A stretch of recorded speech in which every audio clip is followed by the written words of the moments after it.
They told us 8 hours is the golden rule. But what if I told you that in your 70s, sleeping that long might actually be harmful?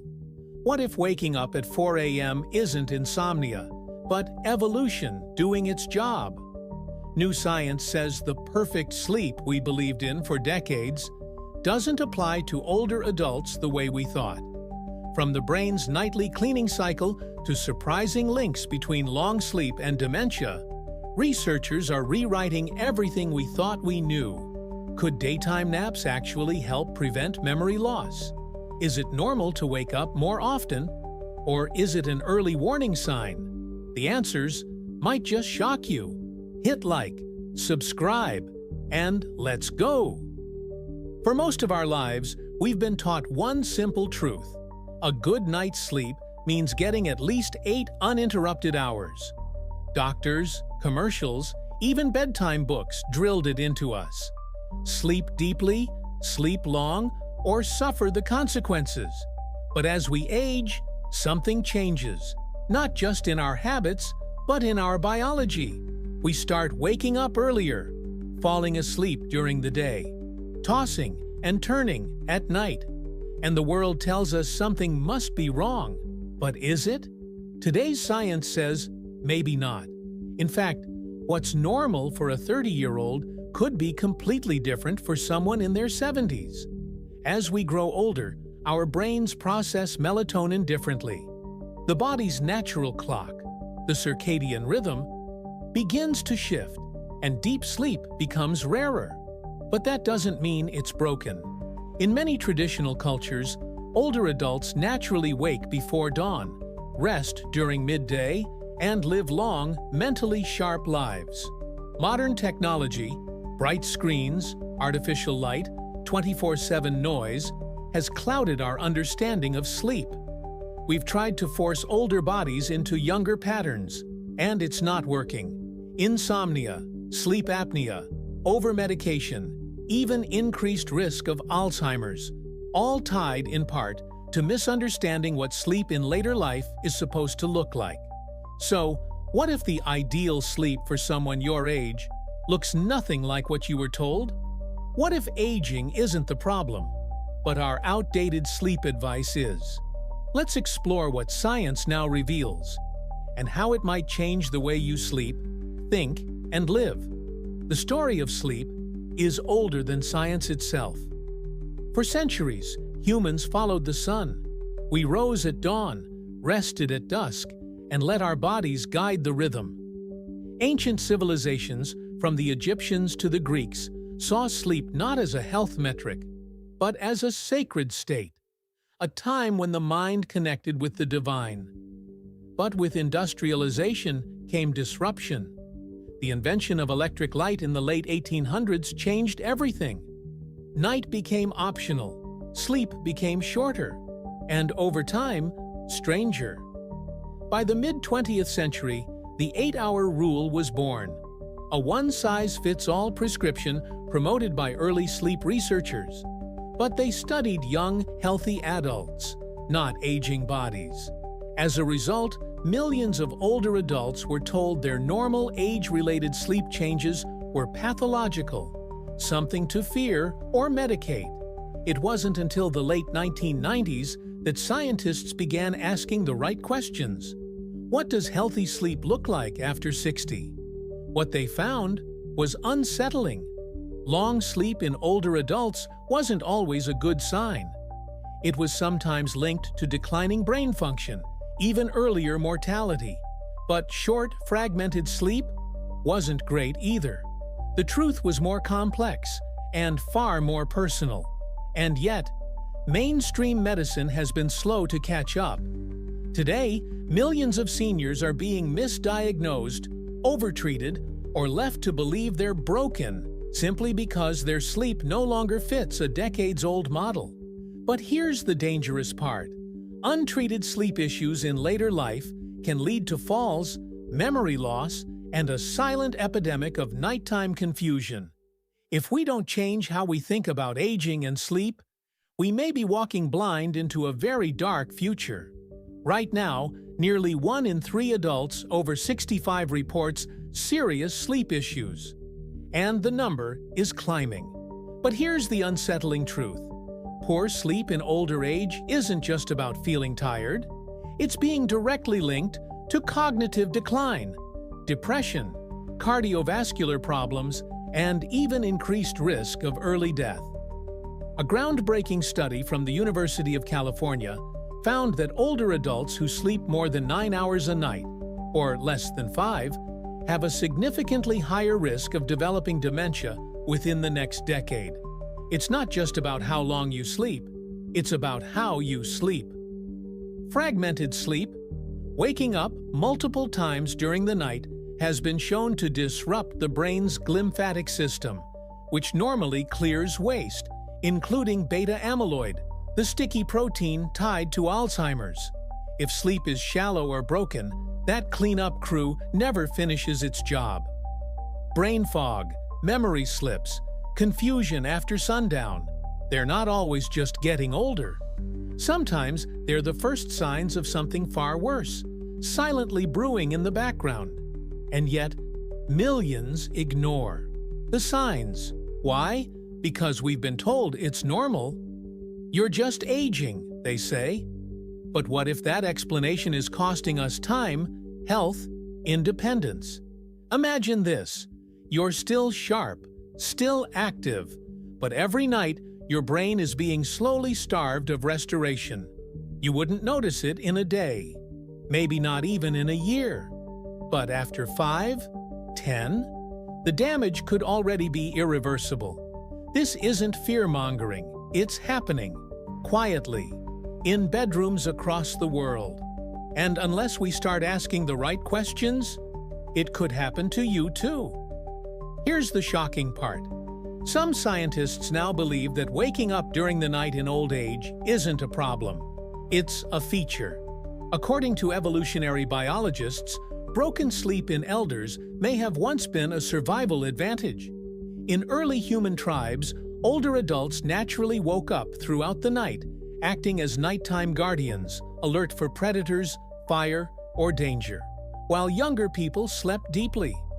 This sleep pattern, known as segmented sleep, is still seen in traditional societies today.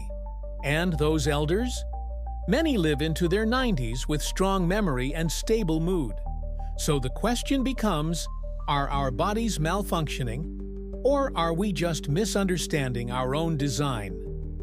Modern sleep medicine often overlooks this. Instead, it labels nighttime waking as insomnia, leading to overprescription of sleeping pills, many of which increase risk of falls, memory loss, and even stroke in older adults. But the science says otherwise. The aging brain is wired differently. It naturally produces less melatonin. It shifts to earlier sleep cycles. And it doesn't need as much deep sleep to function well. One 2022 study even found that sleeping 6.5 hours a night after age 65 was associated with better brain health than the classic 8-hour recommendation. This flies in the face of what many doctors still tell their patients. It's not just surprising, it's revolutionary. What if the problem isn't your sleep, but the outdated expectations placed on it? And how much damage has already been done by trying to fix something that may not have been broken to begin with? In the last 10 years, sleep science has gone through a revolution, and older adults are finally becoming the focus.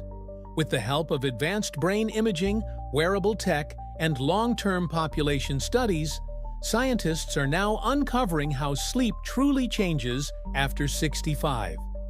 One of the biggest breakthroughs? The discovery of the glymphatic system, a kind of nighttime cleaning crew inside the brain.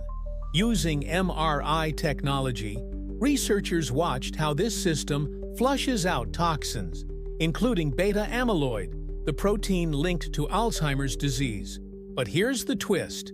This system only activates during deep, uninterrupted sleep.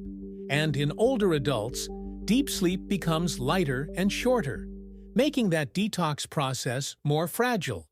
This is where modern sleep trackers come in. Devices like smartwatches, headbands, and even mattress sensors can now detect sleep stages, heart rate variability, and nighttime oxygen levels with surprising accuracy. In fact, clinical trials are using these tools to detect early signs of neurodegeneration before symptoms appear. At the same time, researchers are exploring non-drug methods to support sleep. Gentle light therapy to reset circadian rhythms, sound-based stimulation to deepen slow-wave sleep, and even personalized sleep schedules based on genetics. Some universities are testing targeted brain stimulation, low-frequency pulses delivered during sleep, to improve memory retention in seniors. It's not science fiction. It's already happening, and it's rewriting the future of aging. But for most people, these discoveries haven't reached their bedside yet. The gap between cutting-edge research and everyday care is still wide. The question is, how long will we keep treating sleep in the elderly with 20th century tools in a 21st century world? Not everyone agrees on what healthy sleep in older age really looks like. And that's where the tension builds. On one side, we have scientists pushing boundaries, rethinking sleep architecture, exploring brain stimulation, biohacking deep sleep. On the other, skeptics warn we're heading down a dangerous path. What if, in our race to optimize rest, we're interfering with processes we barely understand? One camp believes aging brains need less sleep, that light, fragmented rest is biologically natural and even protective. Another warns that what we call normal aging might actually be a slow-motion health crisis caused by modern life. Artificial light, social isolation, over-medication. Some researchers argue we shouldn't just study elderly sleep. We should study how we've disrupted it. Have we lost something essential in the noise of progress?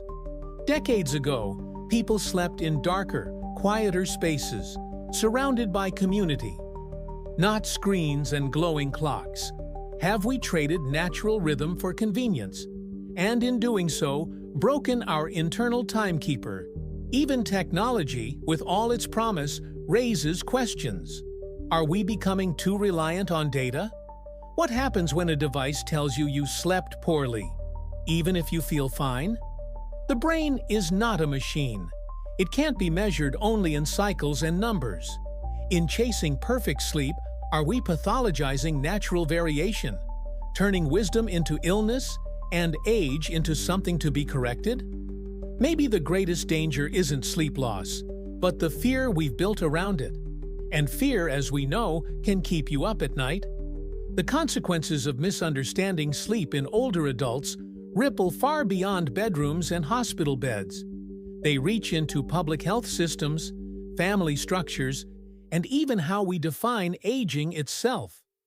Every year, over $50 billion is spent globally on sleep-related medications, treatments, and hospitalizations among seniors, much of it rooted in outdated beliefs. Misdiagnosed insomnia leads to sedatives. Sedatives lead to falls. Falls lead to broken bones, surgeries, long-term care, and for many, the end of independence. But the impact isn't just medical, it's emotional. Older adults internalize the fear that their changing sleep is a sign of decline, weakness, or failure. This quiet panic shapes how people see themselves, how families treat their aging parents, how doctors prescribe, and how society responds. It becomes a self-fulfilling prophecy. And in this space of fear, a new kind of sleep industry is rising. Tech companies now market smart pillows, AI-driven apps, and brain stimulation devices, promising to fix sleep that may not need fixing. We are witnessing the commercialization of rest, and in doing so, creating a two-tiered future. Those who can afford the data, gadgets, and interventions may sleep longer, live sharper. The rest? Left behind in a system still clinging to myths. Imagine a world where aging is no longer understood through wisdom, but through sleep scores. Where insurance denies care because your tracker says you're fine. We are not just redefining sleep. We are reshaping the meaning of aging. And the cost could be everything we thought we knew about growing old with dignity. So now we face a choice. Do we continue forcing aging bodies to fit into youthful patterns, chasing an illusion of perfect sleep that may never come? Or do we evolve, accepting that growing older means sleeping differently, not worse? The truth is, we've been trying to correct something that may be part of nature's deeper intelligence. But if we keep seeing every 3 a.m. awakening as a flaw, every daytime nap as weakness, we risk more than just fatigue. We risk pathologizing age itself. The science is clear. Sleep in later life is not broken. It's changed. And change is not failure. It's adaptation. But adaptation demands awareness and courage. Courage to let go of the 8-hour myth. Courage to ask different questions. To stop measuring older adults against younger baselines. The dilemma is technological too. We can build smarter trackers, more advanced pills, powerful machines that map brain waves. But none of it matters if we're chasing the wrong target. Technology can guide, or it can mislead. It can free us, or trap us in numbers, graphs, and artificial norms. In the end, the future of aging may not depend on fixing sleep, but on redefining it. So the question is no longer how do we sleep like we used to. It's how do we sleep as we are now? We stand at a crossroad, to fear change or to grow with it, to evolve or to lose ourselves trying to stay the same. Remember how we started this story? With a simple idea that maybe everything you thought you knew about sleep was wrong. Now, after all the facts, the science, the warnings, ask yourself honestly, has your sleep been trying to tell you something? Because here's the truth. This isn't just about research papers or brain scans. It's about you, your nights, your clarity, your life.